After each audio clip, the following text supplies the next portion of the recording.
Oke, selamat sore.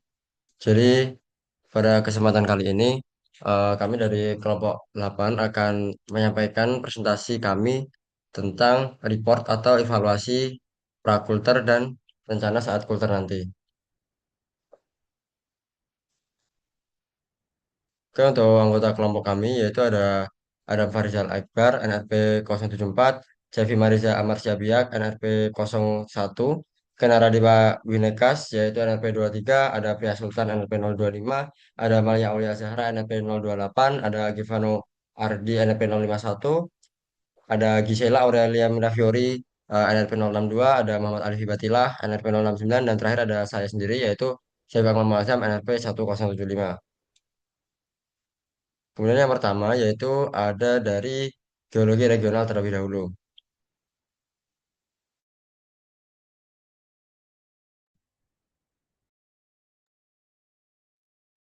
Baik, akan saya jelaskan terkait geologi regional terhadap lokasi kultur kami nantinya.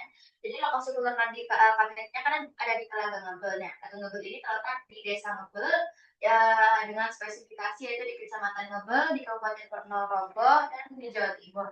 Nah, Telaga Ngebel ini itu termasuk ke dalam zona Solo sebagai bagian dari struktur vulkanik aktif selatan dari Pulau Jawa.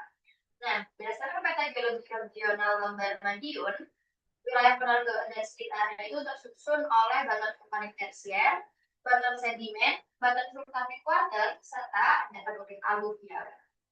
Proyek penelitian secara khusus terletak dalam dua satuan morfo vulkanik utama, di mana yang pertama itu morfonik Kebel, dan yang kedua adalah pusat jadi Patuk Banteng, di mana keduanya terbentuk pada periode awal Pleistosen.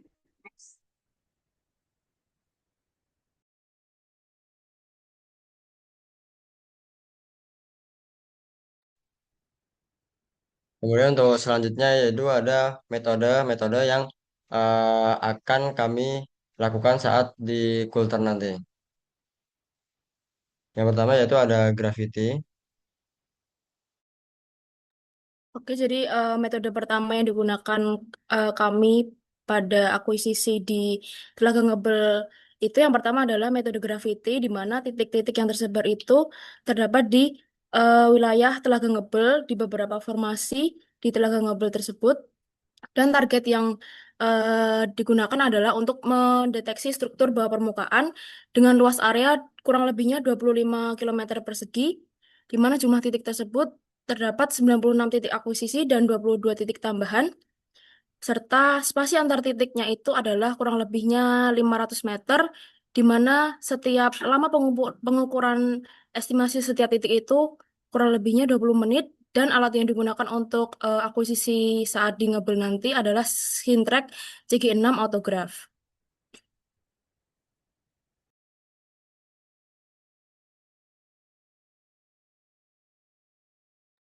Kemudian metode yang akan kami gunakan yaitu ada metode akuisisi berupa magnetik yang targetnya yaitu merupakan pemetaan batuan vulkanik, zona alterasi, intrusi, dan juga struktur bawah permukaan. Untuk areanya sendiri itu mungkin luasnya akan sekitar 25 kilometer persegi. Dengan jumlah titik itu ada total 320 titik akuisisi dan 54 titik tambahan. Kemudian spasi antar titiknya itu berjarak sekitar 250 meter. Untuk estimasi lama pengukuran setiap titiknya itu kurang lebih sekitar 5 menit. Dan alat yang digunakan nanti berupa G857 magnetometer. Next.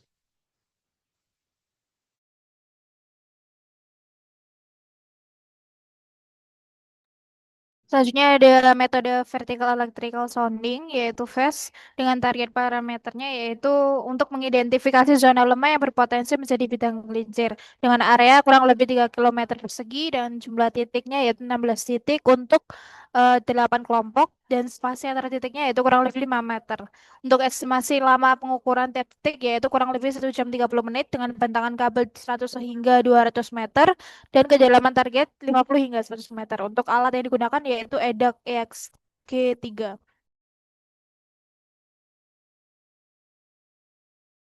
Metode ERT atau Electrical Resistivity Tomography. Nah, untuk targetnya sendiri, kita nanti akan mengidentifikasi zona lemah atau bidang gelincir di Ngebel. Untuk areanya kurang lebih sekitar 9 km persegi. Jumlah titiknya ada 16 titik, spasi antar elektrodanya kurang lebih sekitar 5 meter. Jumlah elektrodanya itu ada sekitar 48 dengan menggunakan kabel sekitar 235 meter. Konfigurasinya menggunakan dipol-dipol dan estimasi lama pengukuran setiap titik yaitu kurang lebih sekitar 60 menit. Untuk alatnya sendiri, nanti kami akan menggunakan MAI X612EM.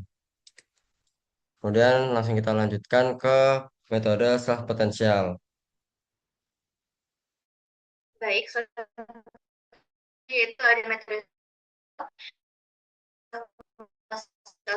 filter kami memiliki dua target, di mana untuk target yang pertama yaitu untuk identifikasi pola aliran fluida di hidrotermal dengan itu kurang 2,5 km persegi dan jumlah titik itu nanti akan menyesuaikan dari panjang loopnya.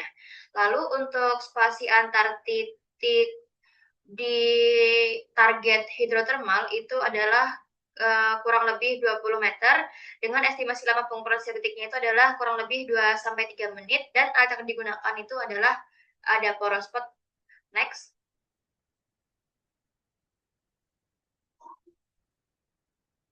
Lalu untuk target self potensial yang kedua tadi yaitu adalah untuk longsoran, di mana targetnya itu untuk mendeteksi zona jenuh air dan area lemah di daerah longsor.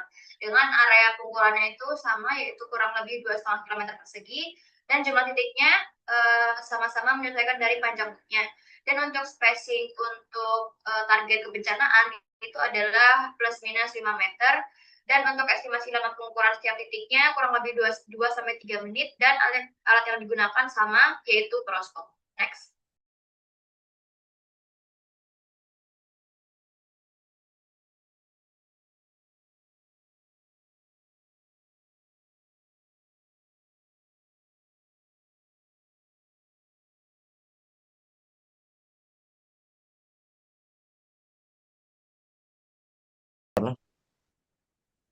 Buat mikrotremor, targetnya sendiri itu menentukan zona rawan bencana gempa dan menentukan kedalaman dari batuan dasar.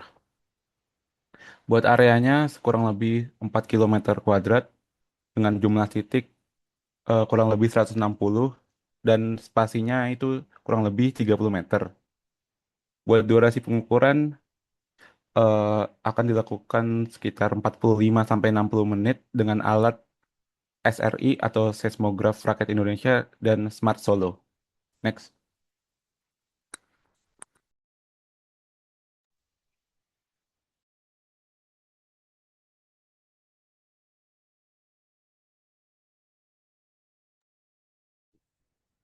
Oke, selanjutnya adalah GPR atau Ground Penetrating Radar yang digunakan untuk mendeteksi keretakan dan utilitas dengan area akuisisi terdapat di 3 area, kurang lebihnya 200 meter persegi dan satu areanya kurang lebih 800 meter persegi. Dan dengan jumlah lainnya ada 16 hingga 20 line di setiap area dengan spasi kurang lebih 3 hingga 5 meter. Dan estimasi lama pengukurannya adalah kurang lebih 10 menit dengan alat yang digunakan adalah GPR Mala.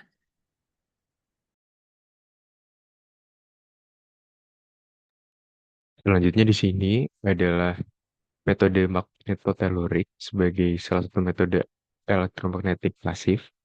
Dengan target ini adalah struktur geologi bawah permukaan dan panjang lintasannya itu 7 km. Kemudian jumlah titik keseluruhan itu ada 10 titik, 8 titik akuisisi dengan 2 titik tambahan. Lalu spasi antar titiknya itu kurang lebihnya 800 meter dan toleransi pergeseran titik itu kurang dari 250 meter dari line pemodelan. Kemudian untuk dipole length-nya sendiri itu ada 50 meter, frekuensi target itu adalah 0,01 Hz dan alat yang digunakan itu Phoenix MTU 5C. Next.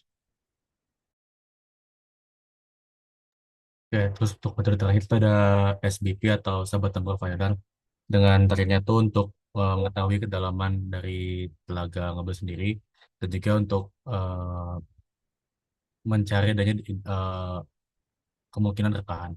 Terus untuk areanya sendiri kurang lebih 4 km kuadrat dengan jumlah line total 88 line dengan panjang tiap line itu 400 sampai 1.300 meter. Untuk estimasi lama pengukuran dari setiap line ini ada 10 sampai 20 menit dengan kedalaman target 40 sampai 60 meter. Kalau untuk alat yang digunakan itu ada serta box marine, geophysical instrument.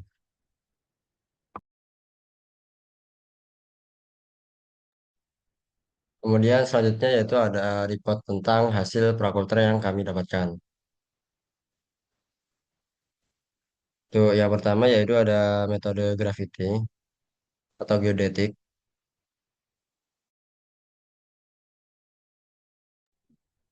Jadi yang pertama dari laporan terkait prakultur kami kemarin, pada hari kedua prakultur kami melakukan akuisisi geodetik di mana terletak di 10 titik yang tersebar di ITS.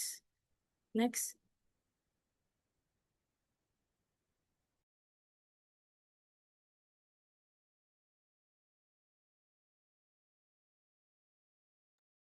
Nah, lalu untuk data gravitinya sendiri, kami diberikan data dari asisten dan kami mengolahnya menggunakan yang pertama itu Python. Lalu setelah itu kami mendapatkan untuk input ke software Gsoft-nya, lalu kami olah di software Gsoft itu sendiri. Nah, lalu ini ada drift correction-nya, di mana nilainya itu 0,003. Oke, next.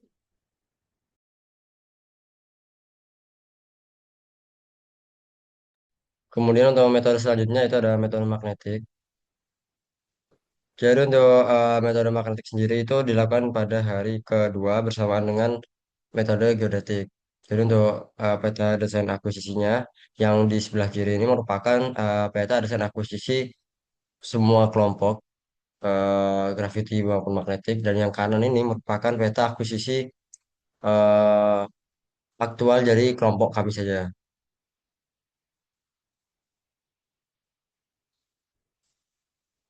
Kemudian untuk hasilnya yaitu yang kami dapatkan itu ada peta overlay rigging TMI untuk yang kelompok 8 dan juga ada yang minimum kurvatur juga.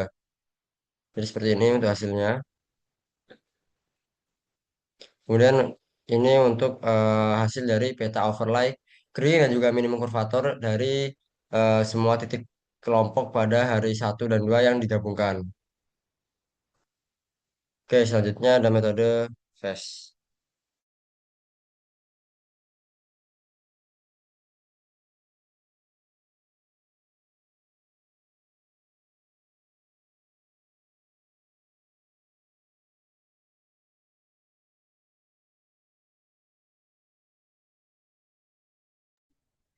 Oke, selanjutnya ada Fast.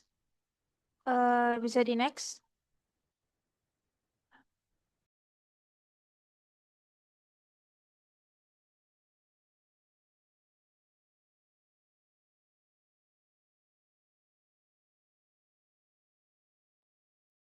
Oke, untuk desain aktualnya kita melakukan akuisisi di depan Blok U, lebih tepatnya di pinggir jalan. Lalu untuk desain aktual titik pertama yaitu yang ada berada di titik aktual 7 dan titik aktual kedua yaitu berada di titik aktual 1 ini.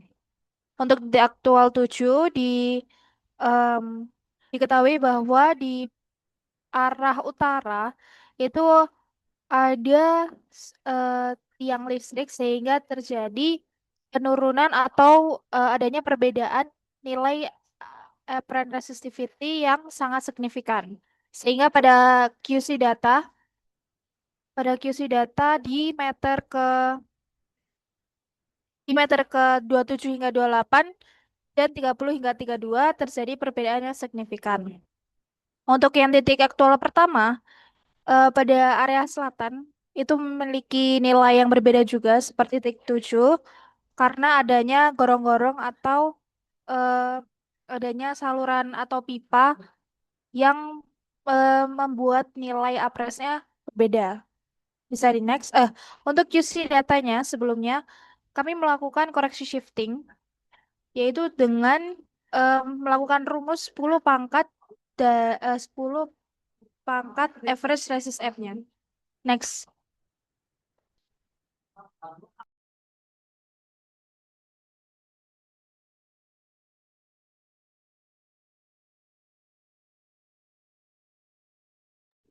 Oke, selanjutnya merupakan output inversi. Yang kiri merupakan hasil dari inversi dari titik 7 fase, yaitu titik pertama kami. Dihasilkan yaitu RMS-nya sekitar 21%. Untuk titik satunya memiliki RMS-nya 6%. Bisa di next. Untuk ini merupakan desain akuisisi IRTQ kami, dan ini merupakan titik aktual yang kami ukur di lapangan. Ini merupakan raw data dan juga dokumentasi dari kami saat pengukuran.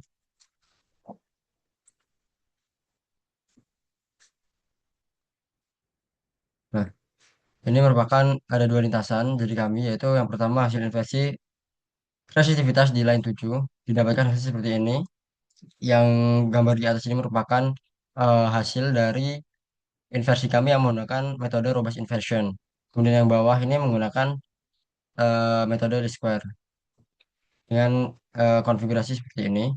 Dengan parameter damping factor 0,18, flatness filternya 0,5, iterasinya 6, dan juga convergence limitnya 5%. Nah, seperti ini. Untuk dapat dilihat di sini itu robust inversion itu terlihat lebih blocky dibanding least square. Oke. Kemudian ini untuk yang line 8. Di sini errornya terlihat lebih besar, yaitu sekitar 20%. Yang ini sekitar 18 dan juga 17%.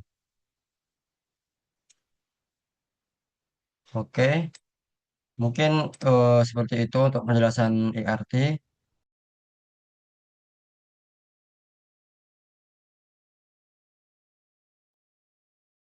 Baik, selanjutnya yaitu ada hasil dari self potensial, metode self potensial. Next.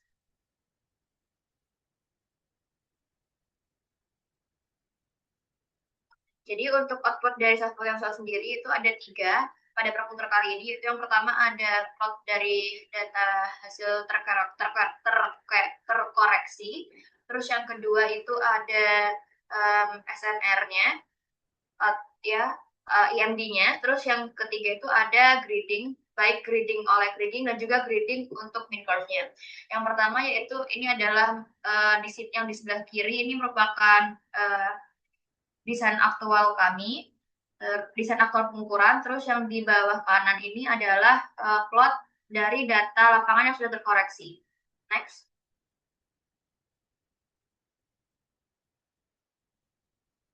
Selanjutnya, ini merupakan hasil dari pengolahan IMD yang dilakukan, di mana ERF yang dihasilkan itu hanya 2, yang berarti data lapangan pada taman alumni itu tidak memiliki banyak variasi frekuensi yang banyak. Next. Lalu berikut adalah peta hasil grading, di mana yang kiri merupakan peta grading kriging dan yang kanan itu adalah peta grading mean curve, di mana dua-duanya ini sudah di overlay dengan desain aktual pengukuran kami. Terus, kegiatan praputar untuk sesi refleksi didapatkan sebagai berikut: desain akuisisi dan desain aktualnya.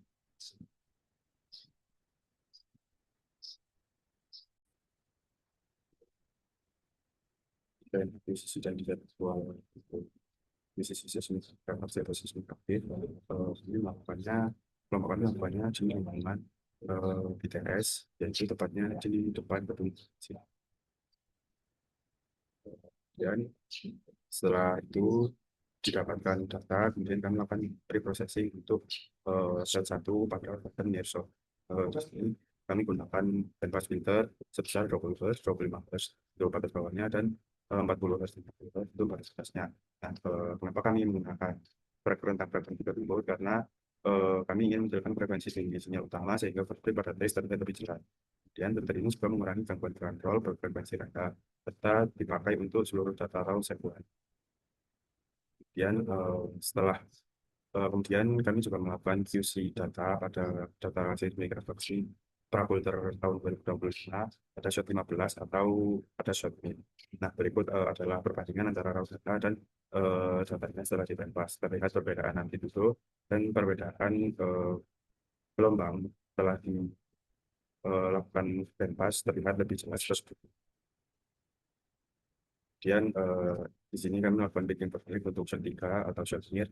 Breaking first break dengan asumsi zero phase dilakukan shot pada titik 3 near. Kemudian dihitung berdasarkan rumus VP estimation dengan parameter menggunakan receiver 12 dan 24. Nah, didapatkan nilai peak time 18,6 ms dan 37,7 ms dan nilai VP estimation senilai 322,6 ms dan 1080. Kemudian untuk bidding first break di shot 15 dilakukan pada shot 15 atau shot ini dengan asumsi zero phase atau negative phase dinilai time post geopen pertama yaitu 68,5 dan geopen terakhir 70,7. Yang didapatkan nilai PP estimation dengan nilai 503,64 pada geopen pertama dan nilai 459,8 sekian pada geopen 24. Nah, kemudian breaking first break dengan asumsi zero phase dilakukan shot pada titik 27 atau titik var, kemudian dihitung berdasarkan rumus VP estimation dengan parameter menggunakan receiver 1 dan 12. Kemudian didapatkan nilai peak time yaitu 112,6.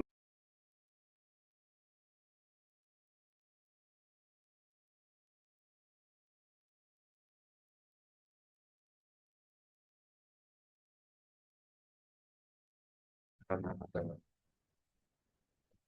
saya jelaskan kembali di sini breaking first break dengan asumsi zero phase dilakukan pada shot titik 27 atau titik var, kemudian dihitung berdasarkan rumus VP estimation dengan parameter menggunakan receiver 1 dan 12 dan didapatkan nilai peak time 112,6 dan 7,6 dan nilai VP estimation senilai 626,6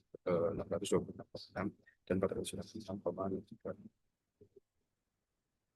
Nah, kemudian dari graf atau travel time curve, kami menggunakan asumsi two layer karena dari travel time curve hasil bidding first break kami pada saat near mid part meskipun tipis tetap menunjukkan adanya perubahan tren.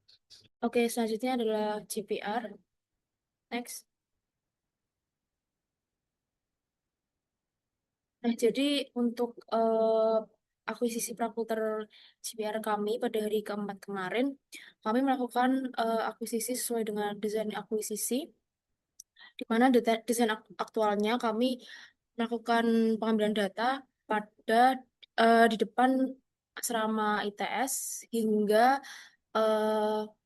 lapangan lapangan basket yang indoor sepanjang 200 meter dengan 5 lintasan cross line. Next. Oke, jadi pada lintasan 2 di mana terdapat lonjakan pada meter 28 hingga 30 yang mengindikasikan bahwa di area itu terdapat polisi tidur dengan radargram yang cukup signifikan bentuk visualnya. Next.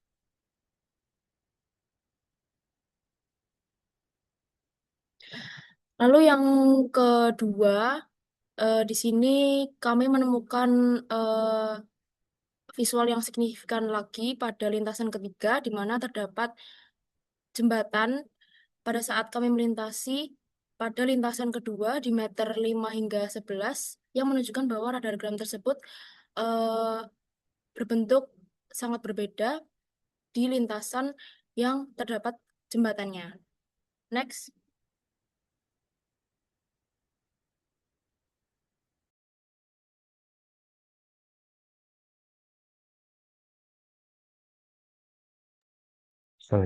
Selanjutnya di sini adalah metode MT. Next.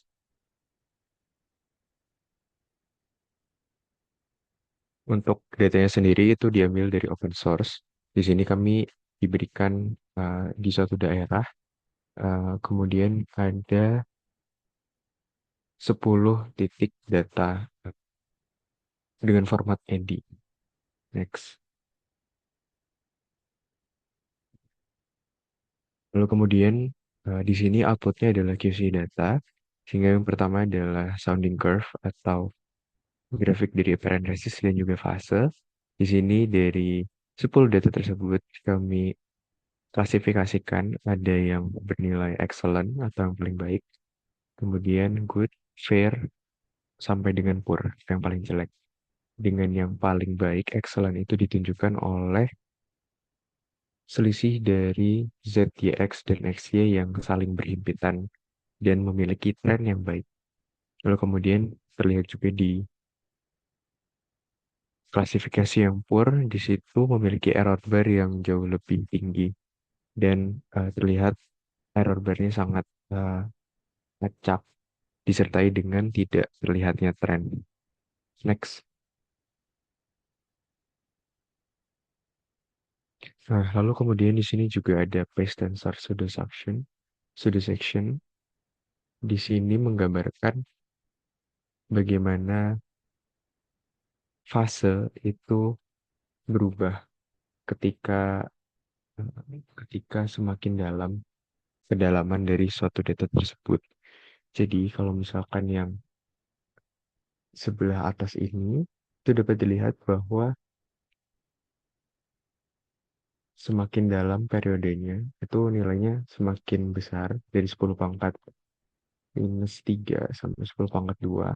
Lalu terlihat untuk warnanya sendiri itu menandakan adanya perubahan V-min. Jadi untuk yang warna merah itu memiliki V-min yang lebih dari 45 derajat ya. Yang artinya memasuki zona konduktif. Kemudian untuk yang putih sampai biru itu adalah zona yang lebih resistif. Dan terlihat polanya bahwa semakin dalam maka cenderung semakin resistif. Lalu kemudian di diagram bawahnya di situ adalah skewness untuk melihat bagaimana dimensionalitas dari data-data MT tersebut. Nah, untuk skewness yang kurang dari 2 derajat itu ditandai oleh kotak yang berwarna merah yang menjadikannya struktur 1D sampai 2D. Lalu kemudian skewness yang lebih besar 3 sampai 5 derajat ditandai dengan kotak warna kuning itu mengindikasikan struktur 2 dimensi. Kemudian untuk skewness lebih dari 5 derajat itu mengindikasikan struktur 3 dimensi. Next.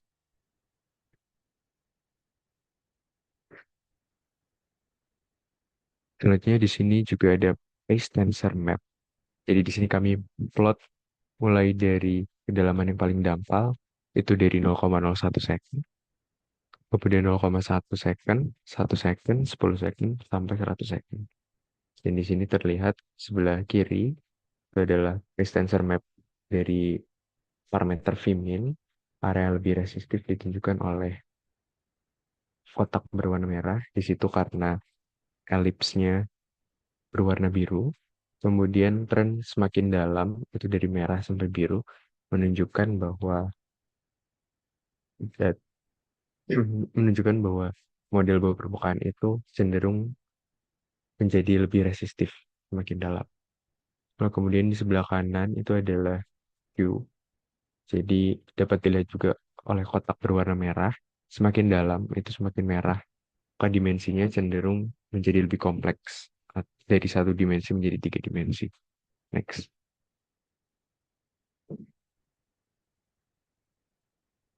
Terakhir di sini adalah plot depth of investigation. Jadi dari berkorelasi dengan desain akuisisi, maka dari itu di area berwarna merah yang dikotakan berwarna merah juga, di situ memiliki depth of investigation yang paling dalam dibandingkan dari area lainnya. Next.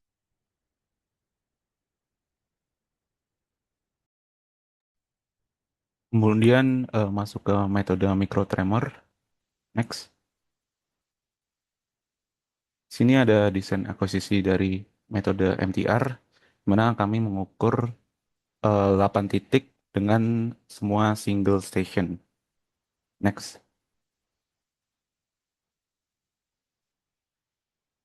Jadi setelah diakuisisi akan dilakukan picking data di software Geopsy.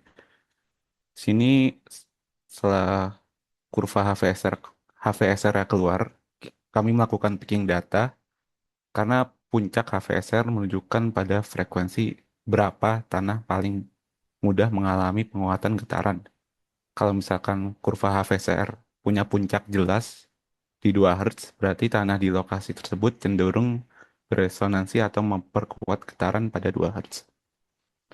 Sini ada raw datanya juga, terlihat sangat acak dan tidak kelihatan puncak dari kurvanya. Setelah dilakukan picking, terlihat bisa terlihat puncaknya dan nilai-nilai seperti F0 dan A0 ya. Next. Lalu setelah dilakukan picking, kami melakukan QC data dengan berdasarkan Sesame.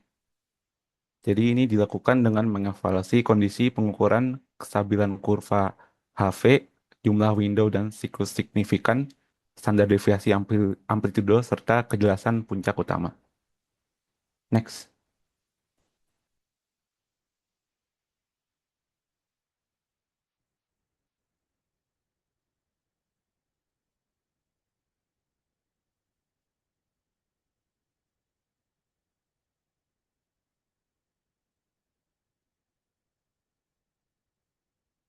Kemudian ada persiapan fisik dari kelompok kami.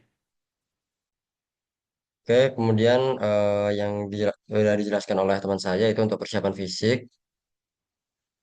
Yang pertama ada komunal, komunal secara angkatan. Itu yang dilakukan oleh kami satu angkatan seminggu sekali.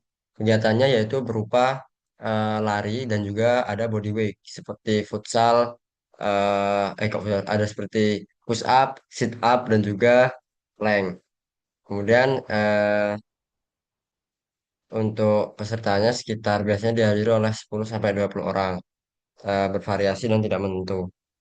Untuk aspek yang kami tingkatkan di sini yaitu endurance dan juga power dari kami.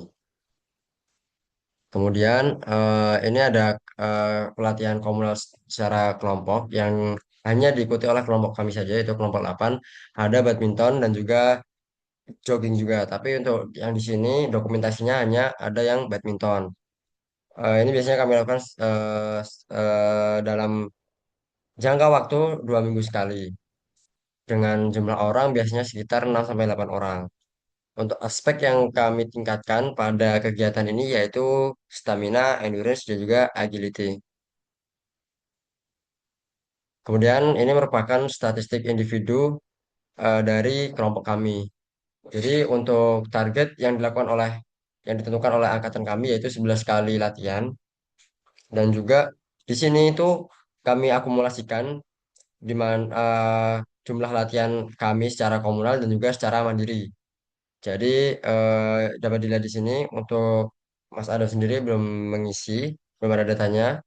Untuk Cevi Mariza sekitar 72,7% presentasi latihan, Kenara Dipa dan Nirmala sekitar 54,5%, untuk Malia Aulia Azahra sekitar 72,7%, Agivano Ardi juga sama yaitu 72,7%, Gisela Aurelia Mirafiori yaitu sekitar 90,9%, Muhammad Alfi Batilah sekitar 72,7% dan juga Syafif Akmal sekitar 81,8%. Oke, jadi seperti sekian dari presentasi kelompok kami. Kami mohon maaf apabila masih ada banyak kesalahan dari kami.